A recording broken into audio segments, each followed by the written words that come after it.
प्रकाश एक प्रकार की ऊर्जा है। क्या है? एक प्रकार की ऊर्जा है जिसके द्वारा हम वस्तुओं को देख पाते हैं, जिससे हम वस्तु देख पाते हैं, देख सकते हैं। तो प्रकाश क्या है? एक प्रकार की ऊर्जा है जिससे हम क्या करते हैं? वस्तुओं को देख सकते हैं। प्रकाश के गुण क्या है? पहला, यह सीधी रेखा में चलता है। कैसे चलता है? सीधी रेखा में। दूसरा होता है, इसकी जो चाल है प्रकाश की, वह 3 × 10⁸ मीटर पर सेकेंड होती है। यानी दूसरा क्या है? इसकी जो चाल होती है वो 3 × 10⁸ मीटर पर सेकेंड। तीसरा, यह किसी वस्तु को दिखा सकता है। हम इसकी सहायता से क्या होता है? वस्तु को देख पाते हैं। ठीक है ना? ये प्रकाश के गुण हो गए। अब आता है परावर्तन। क्या है परावर्तन? क्या होता है? परावर्तन होता है जब कोई प्रकाश की किरण जिस माध्यम से आए और किसी सतह से टकराकर उसी माध्यम में लौट जाए। यानी परावर्तन क्या होता है? जैसे मान लो ये प्रकाश की किरण आ रही है, इस किरण को कहते हैं आपतित किरण, और ये किसी सतह से टकराकर लौट जाए, इसे कहते हैं परावर्तित किरण। और यहां जो बीच में होता है वो अविलंब है। तो क्या होता है? परावर्तन क्या होता है कि जब कोई प्रकाश की किरण जिस माध्यम से आए और किसी सतह से टकराकर उसी माध्यम में लौट जाए, उसे कहते हैं प्रकाश का परावर्तन। आपतित किरण ये आ गई, और यहां पर जो कोण बनता है वो आई होता है, यानी आपतन कोण कहते हैं इसे। और यहां जो बनता है वो परावर्तन कोण होता है, इसे आर कहते हैं। ठीक है? तो परावर्तन क्या है? जो वस्तु हमें दिख रही है, जो भी है, वो सब परावर्तन के कारण ही दिख रही है। परावर्तन के नियम क्या है? परावर्तन के 2 नियम हैं। पहला नियम क्या है कि आपतित किरण, परावर्तित किरण तथा अविलंब एक ही तल पर होंगे। ये तीनों। पहला नियम क्या है? आपतित किरण, आपतित किरण, परावर्तित किरण तथा अविलंब एक ही तल पर होते हैं, एक ही तल पर होते हैं। दूसरा नियम होता है आपतन कोण। ये कौन सा कोण है? आपतन कोण, यानी आई का मान परावर्तन कोण के मान के बराबर होता है। ठीक है? यानी आपतन कोण का मान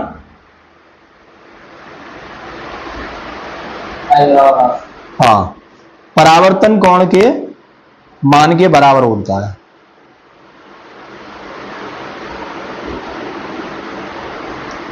बराबर होता है, यानी आई बराबर होता है आर। ठीक है? ये 2 नियम होते हैं। आगे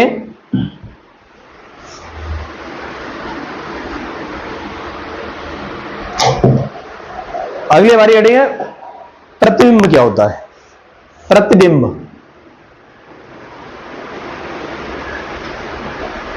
प्रतिबिंब का अर्थ है दर्पण के सामने कोई वस्तु रखी है तो उसी जैसी आकृति उस दर्पण में बन जाए या कहीं भी बने। तो प्रतिबिंब क्या होता है? किसी भी वस्तु की, यानी वास्तविक वस्तु का एक आभासी या एक उस वैसा ही प्रतिरूप। जैसे मैं अगर किसी दर्पण के सामने खड़ा हूं तो मेरे जैसी ही आकृति आपको कहां दिखाई दे? उस दर्पण में और दिखाई दे जाए, तो ये क्या कहलाएगा? यही प्रतिबिंब कहलाएगा। यानी प्रतिबिंब क्या होता है? वस्तु जैसा ही, वस्तु जैसी ही आकृति,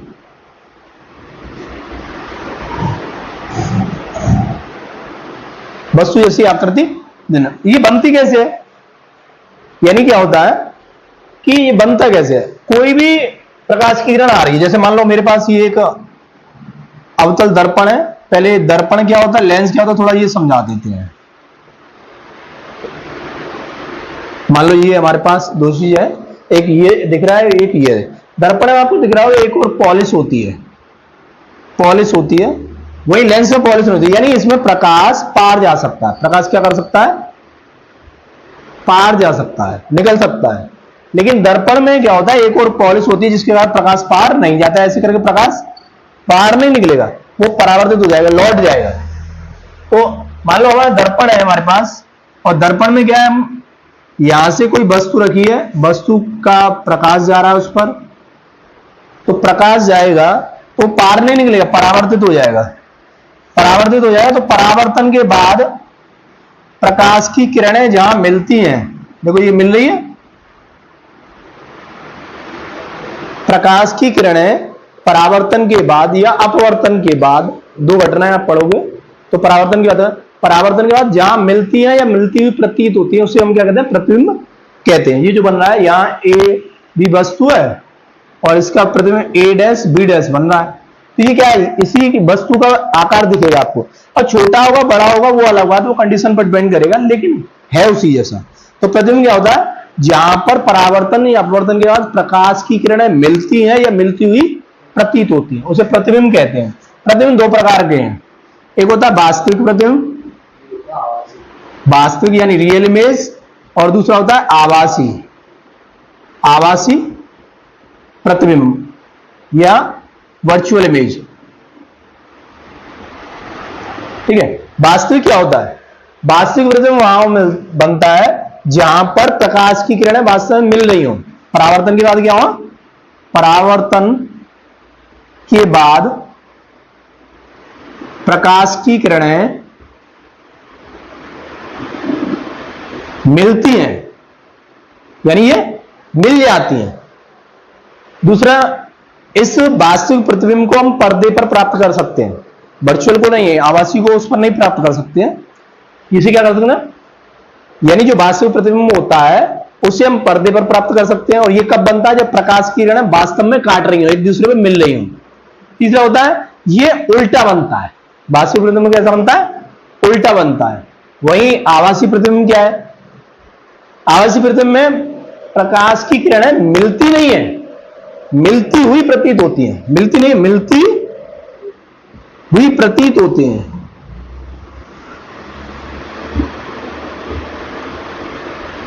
यानी वो मिलती नहीं है, मिलती हुई प्रतीत होती है। तो ये क्या है, इसे पर्दे पर प्राप्त नहीं किया जा सकता, इसे पर्दे पर प्राप्त नहीं किया जा सकता है।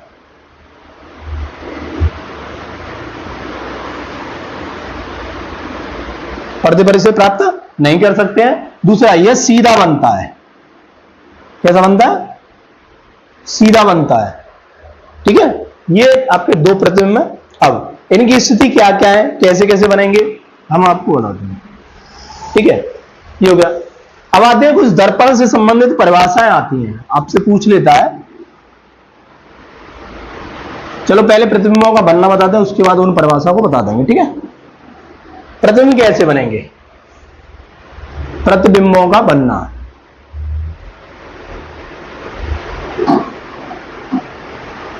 ये डिपेंड करता है वस्तु पर। यानी अवतल दर्पण में बात करेंगे हम, अवतल दर्पण में प्रतिबिंबों का बनना। अवतल दर्पण मैंने बताया था, ये आपको पहचानना कैसे, अवतल दर्पण, अवतल दर्पण का जो परावर्तक तल है वो दसा हुआ होता है, और उभरे हुए तल पर पॉलिश होती है। वही उत्तल दर्पण में क्या होता है, उत्तल दर्पण में जो दसा हुआ तल है उस पर पॉलिश होती है, और जो परावर्तक तल है वो उभरा हुआ होता है। ठीक है, तो हम पहले बात करेंगे अवतल दर्पण है। अवतल दर्पण में क्या है, मान लो पहली स्थिति है, वस्तु अनंत पर है, कहां है, अनंत पर है। यदि ये आपका सी है और एक प्रकाश की किरण आ रही है, मतलब अनंत से, फोकस यहां है। फोकस क्या होता है, परावर्तन के बाद मुख्य अक्ष को जहां प्रकाश की किरण काट जाती है, जैसे मान लो यहां से प्रकाश की किरण आई और ये काट रही है, तो ये क्या है, ये एफ हो गया, और यहां से ये परावर्तित ऐसे हो गई। ठीक है, और दूसरी प्रकाश की किरण आई, वो क्या कर रही है, वो सी से गुजर रही है।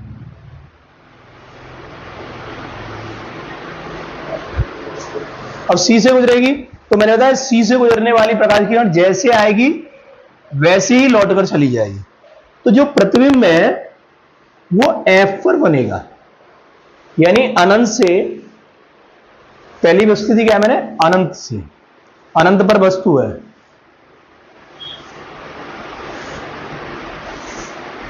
तो उसका प्रतिबिंब कहां बनेगा? तो उसका प्रतिबिंब पहले नंबर स्थिति बताएंगे, उसका प्रतिबिंब बनेगा एफ पर। एफ मतलब फोकस पर, फोकस पर। कैसा होगा?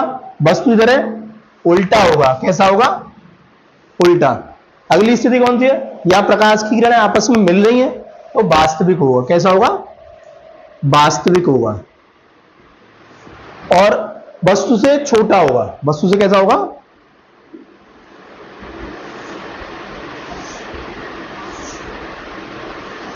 बहुत छोटा होगा। इस तरह आपकी पहली स्थिति हो जाती है। तो किरण और एक है, ठीक है। जब अनंत दूरी पर स्थित होती है ये बनता है। अब क्या करेंगे हम? अब वस्तु को लाते हैं वक्रता केंद्र तथा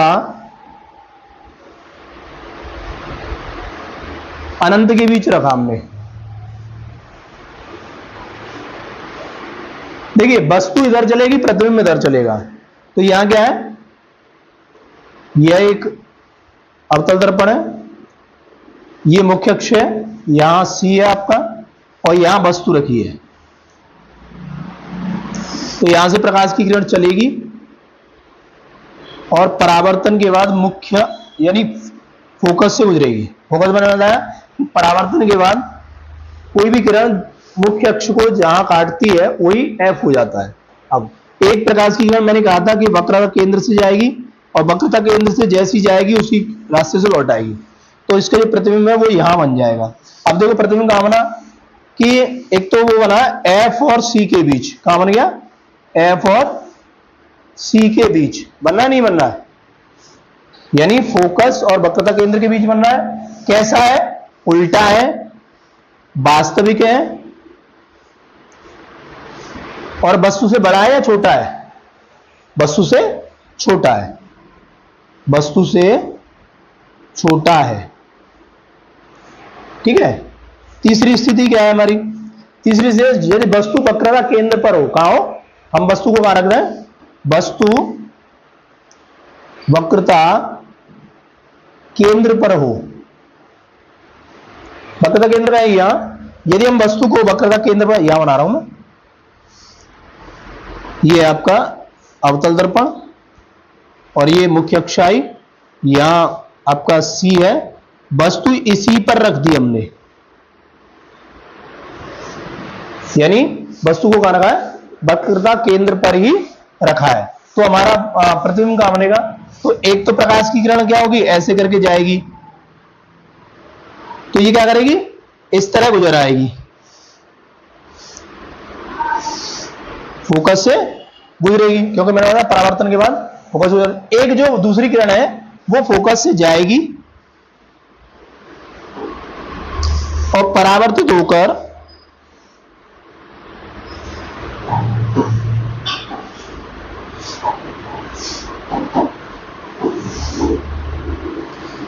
सी के नजदीकी काटेगी। यानी ये वस्तु है, वस्तु का प्रतिबिंब यदि वस्तु एफ सी पर रखी है तो वस्तु का प्रतिबिंब कहां बनेगा? प्रतिबिंब वक्रता केंद्र पर ही बनेगा, और जब वक्रता केंद्र पर बनेगा तो वस्तु के बराबर बनेगा, वस्तु के आकार का बनेगा, ठीक है, और उल्टा होगा और वास्तविक होगा। कैसा होगा? उल्टा हुआ वास्तविक वस्तु के आकार का। यदि वस्तु को हम वक्रता केंद्र पर रखते हैं तो उसका प्रतिबिंब वक्रता केंद्र पर ही बनता है, वस्तु के बराबर बनता है, उल्टा और वास्तविक बनता है। तीन स्थिति हो गई। अब चौथी स्थिति हमारी,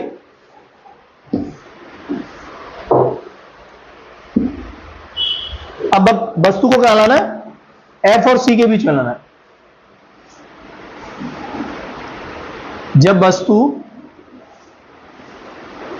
वक्रता केंद्र और एफ के बीच हो, एफ के यानी फोकस के बीच हो, तो हमें क्या करना है? ये अवतल दर्पण है, यहां से कोई प्रकाश की किरण आ रही है, यहां सी है, और वस्तु मैंने यहां रख दी, यहां से एक प्रकाश की किरण गई, और परावर्तन के बाद वो F से गुजर गई, ये F हो गया। समझ में आया? यानी जो वस्तु है वो कहां रखी है? F और C के बीच रखी है। ठीक, तो हमें एक प्रकाश की किरण जा रही है सीधी, और ये परावर्तन के बाद यहां गुजर रही है। अब क्या करेंगे, एक जाएगी प्रकाश की किरण C, वो F से, ठीक है, F से जो जाएगी वो परावर्तित होगी ऐसे करके, और ये जो प्रतिबिंब है वो कहां चला गया? C से पीछे। यानी प्रतिबिंब कहां बन जाएगा? वस्तु का प्रतिबिंब वक्रता केंद्र के पीछे, वक्रता केंद्र के पीछे कैसा होगा? वास्तविक और उल्टा। अब वस्तु से बड़ा होगा या छोटा होगा? जैसे जैसे वस्तु इधर जाएगी प्रतिबिंब इधर जाएगा, तो प्रतिबिंब बड़ा होता चले जाएगा। तो वक्रता केंद्र से जैसे ही वस्तु आगे जाती है तो प्रतिबिंब वक्रता केंद्र के पीछे जाता है, और वक्रता केंद्र के पीछे जाता है तो वस्तु से बड़ा हो जाता है, तो वस्तु से बड़ा होगा। ठीक है। अब पांचवी स्थिति क्या है? जब वस्तु हमने F पर रख दी, जब वस्तु कहां रख दी? जब वस्तु F पर रखी हो तो प्रतिबिंब कहां बनेगा? अब क्या करना है आपको? वस्तु को यहां लेके आओ F पर,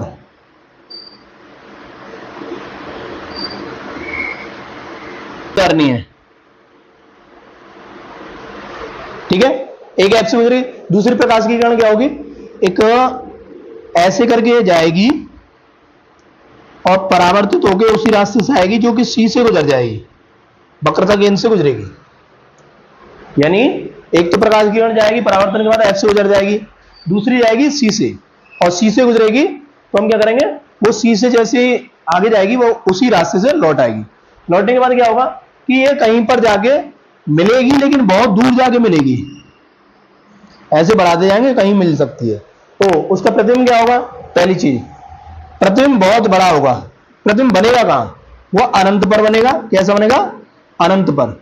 जब वस्तु F पर रखी हो तो वस्तु का प्रतिबिंब अनंत पर बनता है। कैसा होगा? उल्टा होगा और वास्तविक होगा। वस्तु से छोटा होगा या बड़ा होगा? वस्तु से बड़ा होगा, वस्तु से बड़ा होगा। ठीक है। ये पांच स्थिति होती है। छठवीं है, मैं रफ कर रहा हूं अभी। जब वस्तु को वक्रता केंद्र तथा ध्रुव की फोकस दूरी, फोकस और ध्रुव के बीच में रख दिया जाए। यानी छठवीं स्थिति क्या है? जब वस्तु फोकस और ध्रुव P के बीच रखी हो। यानी हम वस्तु को कहां लाते हैं? अब लाना है हमें वस्तु को F और P के बीच में। ये मुख्य अक्ष हो गया, यहां F है और ये P है। ध्रुव क्या होता है? परावर्तक तल के मध्य बिंदु को ध्रुव कहते हैं। अभी पूरी डेफिनेशन लिखाएंगे। तो ये हो गया आपका, यहां वस्तु रख दी मैंने और यह वक्रता केंद्र है। अब देखो, यदि वस्तु फोकस और ध्रुव के बीच में रखी होती है तो उसका जो प्रतिबिंब है वो आभासी बनेगा। कैसे बनेगा? कि देखो, यहां से एक प्रकाश की किरण गई, ठीक है। पहले बताया परावर्तन के बाद जो प्रकाश की किरण वो कहां से गुजरती है? वो गुजरेगी F से। कहां से गुजरेगी? F से। ये तो नियम पहला ध्यान रखो, F से गई, गुजरेगी। दूसरी जो प्रकाश की किरण आएगी वो जाएगी आपकी वक्रता केंद्र से। वक्रता केंद्र से कैसे जाएगी? कि यहां से एक प्रकाश की किरण डालो, और प्रकाश की किरण डालेंगे तो यहां से ऐसे करके जाएगी, वो ऐसे गई और परावर्तित होकर ऐसे आई, तो ये इधर जाएगी, कहीं नहीं मिलेगी। तो इसे हम क्या करते हैं? आगे की तरफ बढ़ाते हैं। बढ़ाने के बाद देखते हैं कि इधर मिल रही है, ये दर्पण के पीछे मिल रही है। छठवीं स्थिति में आपको ध्यान रखना है, जब वस्तु फोकस और ध्रुव के बीच में रखी हो तो उसका प्रतिबिंब बड़ा होता है और दर्पण के पीछे बनता है। अभी दर्पण के इधर ही थे, दर्पण के पीछे बनता है, और पीछे बनेगा तो वास्तविक किरण तो मिल नहीं है, तो वह आभासी होता है। ठीक है। वस्तु और कैसा होता है, सीधा है कि उल्टा है? जैसी वस्तु है वैसा ये सीधा होता है। ये 6 स्थितियां आपको याद करनी है और 6 स्थितियों में से बोर्ड में एक न एक पूछ लेता है। बोर्ड में क्या, अगर कोई टेस्ट भी देते हैं तब भी इन क्वेश्चनों को पूछ लेता है। तो ये आपकी 6 स्थितियां प्रतिबिंब की बनने की, इसलिए आपको इन्हें समझना है। ठीक, अब मैंने कहा था कि कुछ डेफिनेशन मैंने बताया। उत्तल दर्पण इस प्रकार होता है कि इसका जो परावर्तक तल है वो उभरा हुआ होता है और दबे हुए तल पर क्या होती है, पॉलिश हो रही होती है। तो पहली स्थिति जब वस्तु अनंत पर हो, इसमें 2 स्थिति पढ़नी है आपको। अनंत पर हो, जब कोई वस्तु अनंत पर, पहले हम मुख्य अक्ष बनाएंगे, मुख्य अक्ष सीधे निकाल दो। अब यहां से प्रकाश की किरण आ रही है, एक इधर से आ रही है, अनंत से आ सकती है। तो क्या होता है, यहां सी मान लो इसका, इधर भी सी होगा। तो ये जो प्रकाश की किरण अब क्या होगा, ये परावर्तित हो जानी चाहिए, ऐसे परावर्तित हो गई और ये इधर हो गई, क्योंकि पार तो जाएंगे नहीं ये भाई। ये क्या फोकस की तरफ नहीं, ये क्या, ये देखा जाए तो इस तरह परावर्तित हो जाती है, दूर चली जाती है। ये अगर इधर देखें तो कहीं नहीं मिलेंगी। तो हमें क्या करना है, हमें इन्हें बढ़ा के, क्योंकि हमें एक प्रतिबिंब प्राप्त करना, प्रतिबिंब बनता है तो वो कैसा होगा वो देखना है। आभासी होगा, क्यों होगा आभासी, वो बताते हैं कि ये प्रकाश की किरण हमने बढ़ाई और ये ऐसे झुक गई, तो यहां पर जो मिला वो एफ पर मिलेंगी, रियल नहीं है, आभासी है, क्योंकि प्रकाश की किरण तो ये मुड़ गई। तो प्रतिबिंब कैसा बनता है, आभासी बनता है, सीधा बनता है और बहुत छोटा है, बहुत छोटा बनता है। कहां बनता है, दर्पण के पीछे। ठीक है, जब कोई वस्तु अनंत पर होती है तो उसका प्रतिबिंब है वो कैसा होता है, आभासी होता है। और कहां बनता है, फोकस पर बनता है, वक्रता केंद्र यहां होता है। आपने पढ़ा होगा वक्रता त्रिज्या और फोकस दूरी में क्या संबंध है, वक्रता त्रिज्या तथा फोकस दूरी एफ में क्या संबंध होता है। तो एफ बराबर होती है r/2, यानी फोकस दूरी वक्रता त्रिज्या की आधी होती है। तो ये हमेशा जो वक्रता केंद्र होता है वो एफ से 2f दूरी पर होता है, यानी दोगुनी दूरी पर होता है। तो इसका जो प्रतिबिंब बनेगा वो एफ पर बनेगा और कैसा होगा, बहुत छोटा होगा, सीधा होगा और आभासी होगा। दूसरी स्थिति होती है इसमें, जब कोई वस्तु एक निश्चित दूरी पर रखी हो, जब कोई वस्तु एक निश्चित दूरी पर रखी हो,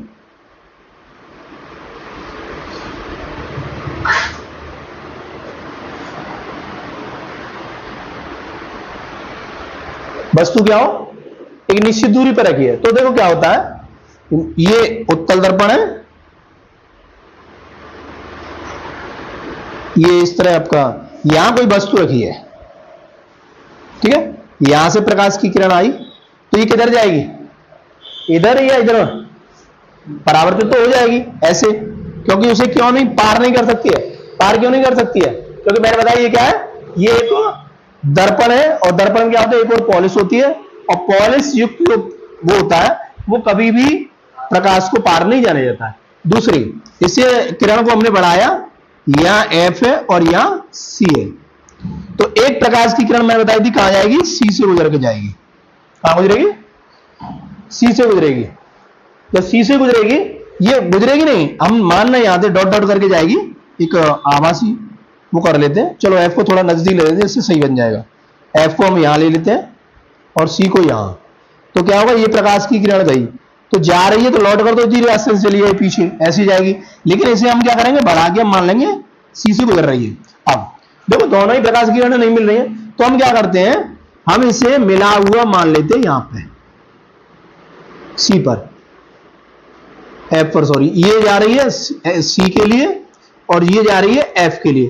तो देखो कहां मिल रहा है, ये पी यानी ध्रुव और एफ से पहले मिल रहा है, ध्रुव और एफ से पहले मिल रहा है। तो हमारा प्रतिबिंब क्या बनेगा, कि प्रतिबिंब बनेगा पी और एफ के बीच, एफ के बीच, समझ में आया, यानी ध्रुव और फोकस के बीच कैसा होगा, सीधा, वस्तु से बड़ा या छोटा, वस्तु से छोटा। और कैसा होगा? आवासी।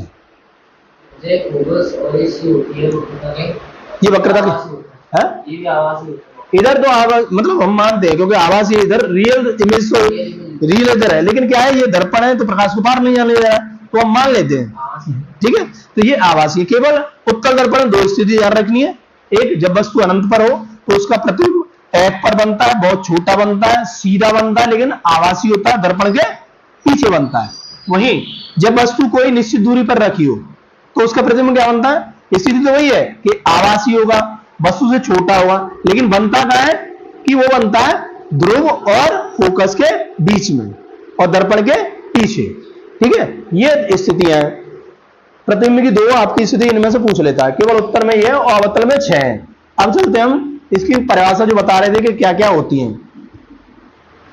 जैसे आपके परिभाषा आती है, वक्रता केंद्र क्या होता है? वक्रता केंद्र क्या है?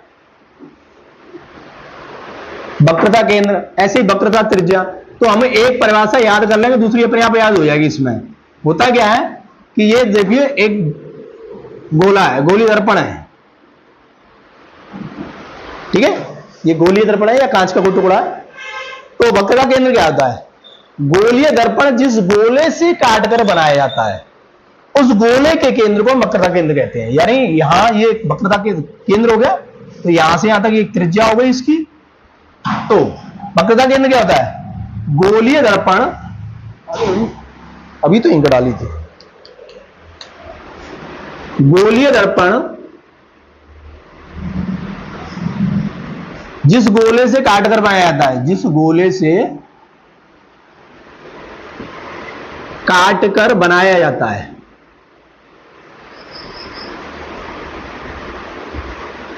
उस गोले के केंद्र को या उस गोलीय दर्पण के केंद्र को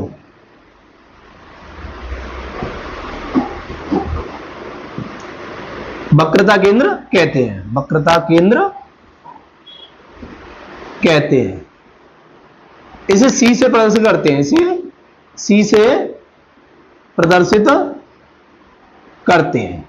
ठीक है, अब हमने पूछा वक्रता त्रिज्या क्या होगी, तो परिभाषा यही रहेगी। देखो कैसे, गोलीय दर्पण जिस गोले से काटकर बनाया जाता है उस गोले के यहां केंद्र वक्रता त्रिज्या की है, तो उस गोले की त्रिज्या को यहां करना है, बस चीन क्या करना है, त्रिज्या करनी है।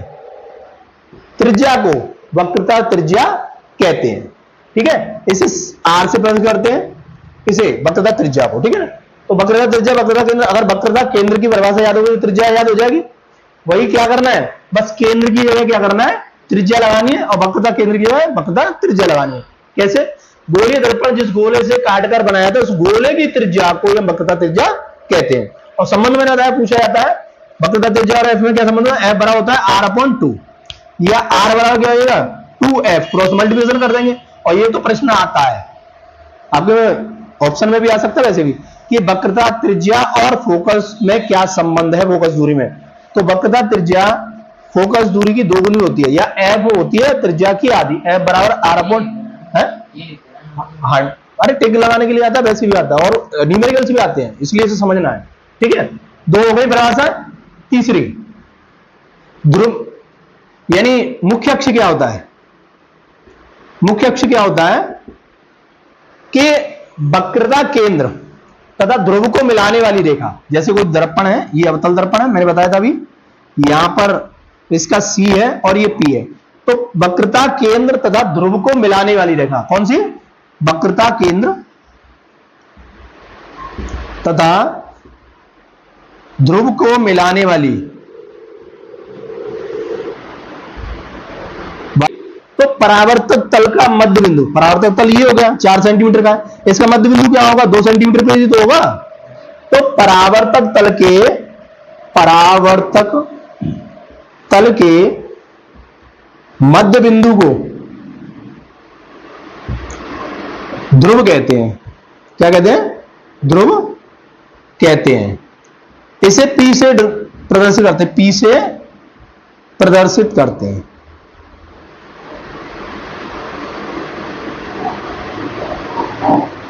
ये बोर्ड में पूछी जाती है, कि 2 परिभाषा पूछ लेता है आपसे, और टेस्टों में भी कभी कभी पूछ लेता है 5। फोकस क्या होता है?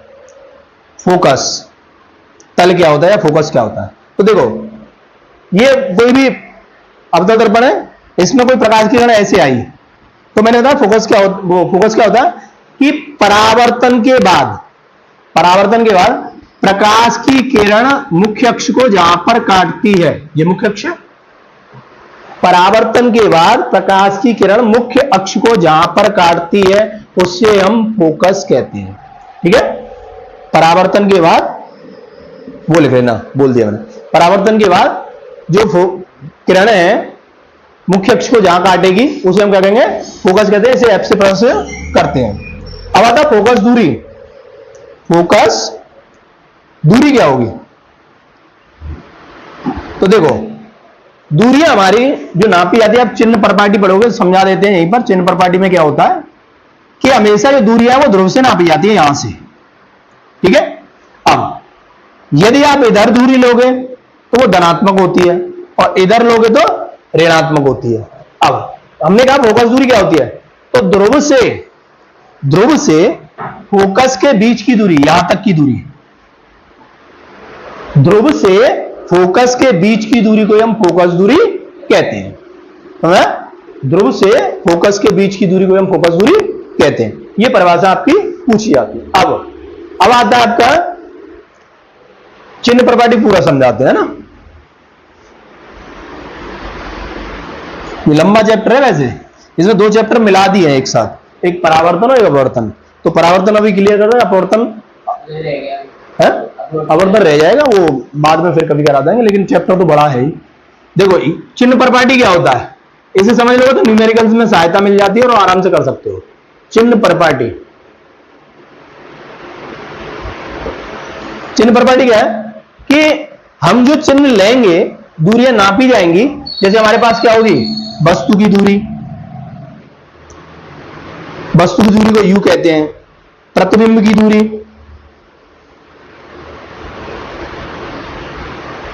एफ कहते हैं, वो सॉरी वी कहते हैं।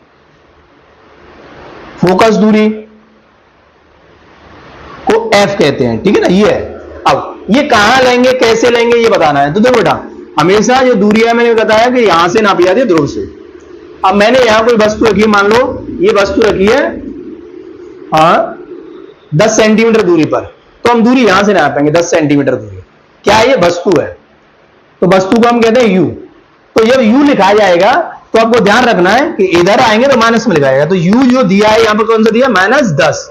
तो मैं वही प्रतिबिंब, मान लो ऐसे करके मैंने बनाया, यहां बन गया, कहीं माना मैंने, यहां बन गया, उसे कहते हैं प्रतिबिंब। क्या कहते हैं, प्रतिबिंब। और प्रतिबिंब बन गया तो उस दूरी को यहीं से नापेंगे, उसे वी कहते हैं।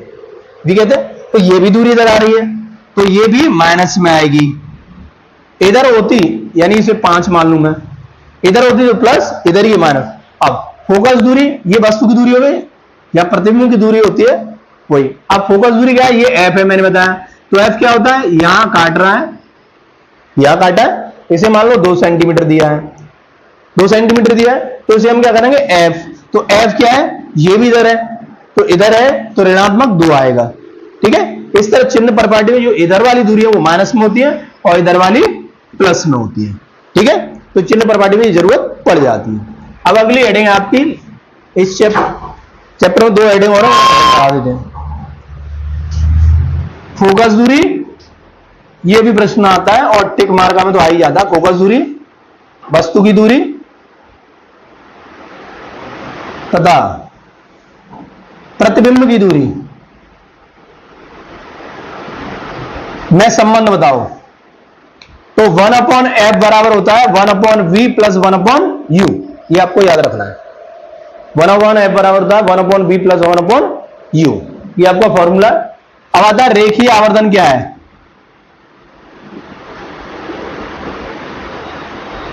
अभी लेंसों के उपयोग, 2 दर्पण के उपयोग रह गए, वो अभी बता देंगे। रेखीय आवर्धन क्या होता है, रेखीय आवर्धन को पहले तो m से डिनोट करते हैं। इससे m से रेखीय आवर्धन होता है वस्तु की दूरी तथा प्रतिबिंब की दूरी के अनुपात को, सॉरी, यानी वस्तु के आकार 2 है आपके I/O और v अपॉन u, दो फॉर्मूले हैं इसके। इसका मतलब क्या है, ये है वस्तु का प्रतिबिंब का आकार, I का मतलब है प्रतिबिंब का आकार, और O है वस्तु का आकार। V क्या है, प्रतिबिंब की दूरी, और U क्या है, वस्तु की दूरी। तो परिभाषा आराम से बना सकते हो कि रेखीय आवर्धन क्या होता है, प्रतिबिंब के आकार तथा वस्तु के आकार के अनुपात को हम क्या कहते हैं, रेखीय आवर्धन कहते हैं। दूसरी परिभाषा क्या हो जाएगी, प्रतिबिंब की दूरी तथा वस्तु की दूरी के अनुपात को हम क्या कहते हैं, रेखीय आवर्धन कहते हैं। ठीक है, इसी के साथ आपका चैप्टर जो परावर्तन है वो कंप्लीट हो चुका होता है। ठीक, बाकी अगला जो चैप्टर है इसी में है अपवर्तन, उसका दूसरा